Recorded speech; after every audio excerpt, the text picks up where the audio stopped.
बीवी गुस्से पर कंट्रोल न करते हुए अपने शौहर से कहने लगी, अगर तुम मर्द हो तो मुझे तलाक दो, एक सेकंड भी मैं तुम्हारे साथ नहीं रह सकती।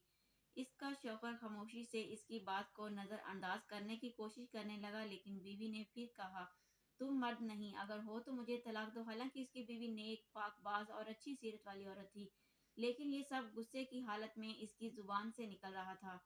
और इस मौका पर शैतान पूरी कोशिश में था कि मियाँ बीवी को एक दूसरे से अलग कर दे।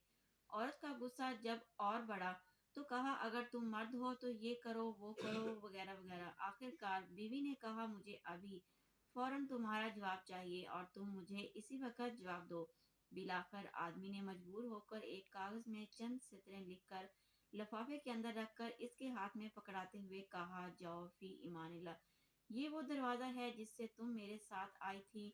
मैंने साबित कर दिया कि मैं एक मर्द हूँ, तुम अभी अपने मैके जाओ। चुनाचा औरत ने अपना सामान वगैरह बांध कर उठाया और अपने मायके की तरफ चल दी। जब ये बात लोगों में पहुंची तो किसी को यकीन नहीं हो रहा था कि आदमी बड़ा नेक और रहमदिल इंसान है। ये कैसे हो सकता है कि वो अपनी बीवी के साथ ऐसा बर्ताव करे। इधर मैके में बीवी के दिन गुजरते गए और आहिस्ता आहिस्ता इसका दिल वहां घुटने लगा।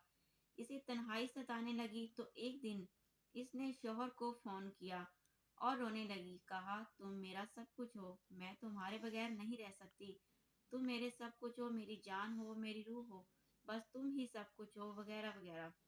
आदमी ने जवाब देते हुए कहा, उम्मे मोहम्मद, तुम आखिर अब मुझसे क्या चाहती हो। बीवी ने कहा, मैं गलत थी और कहा, माना कि तुम मर्द हो, लेकिन मैं एक नाकसुल अकल औरत हूँ। आदमी ने जवाब दिया, ये तो तुम्हारा मुतालबा था जो मैंने पूरा कर दिया, और तुम मुझे साबित करने दो कि मैं मर्द हूँ। बीवी ने कहा, माना कि तुम मर्द हो, लेकिन मैं एक नाकसुल अकल औरत हूँ। आदमी ने जब देखा कि औरत इसके सामने अपनी बेबसी और दुख का इजहार कर रही है तो इसने कहा, अच्छा, जाओ जरा वो लिफाफा खोल कर देखो तो सही जो मैंने तुम्हें लिख कर दिया था। औरत फोन को होल्ड में रखकर उठी और इस लिफाफे को खोलकर इसमें मौजूद कागज के टुकड़े को देखा तो इसमें लिखा हुआ था, ऐ मेरी प्यारी उम्मे मोहम्मद, अगर आसमान जमीन पर भी गिर जाए तब भी मैं तुम्हें हरगिज तलाक नहीं दूंगा। ये था असल कागज जो इसने उस वक्त बीवी को दिया था, लेकिन बीवी ने समझा था कि इसमें तलाक तलाक तलाक लिखा होगा। जब बीवी ने कागज पढ़ा तो रोने लगी और रोते हुए कहा, ऐ मेरे सरताज, आप तो मर्दों के मर्द निकले। नोट, बहनों और भाइयों, देखें किस तरह कहानी का रुख बदल गया जब शौहर ने अपने गुस्से पर कंट्रोल किया और अपना घर बर्बाद होने से बचा लिया। यही है असल मर्दानगी। जो लड़की हर बात पर अपने घर वालों से ट्यूशन लेती है, इसको तलाक की डिग्री जरूर मिलती है।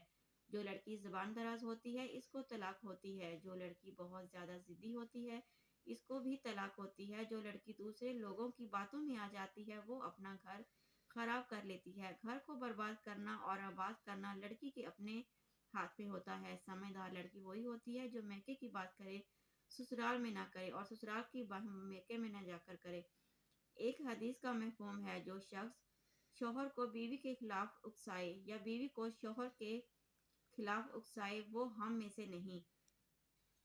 एक और हदीस का मफहूम है, मियाँ और बीवी एक दूसरे का लिबास हैं। जिस तरह से लिबास हमें छुपाता है, इस तरह से शौहर को चाहिए कि बीवी की बुराइयां दूसरों से ना करे, और ना बीवी को चाहिए कि शौहर की बुराइयां दूसरों से करे। शैतान को सबसे ज्यादा खुशी इस बात पर होती है जब मियाँ बीवी का लड़ाई झगड़ा होता है।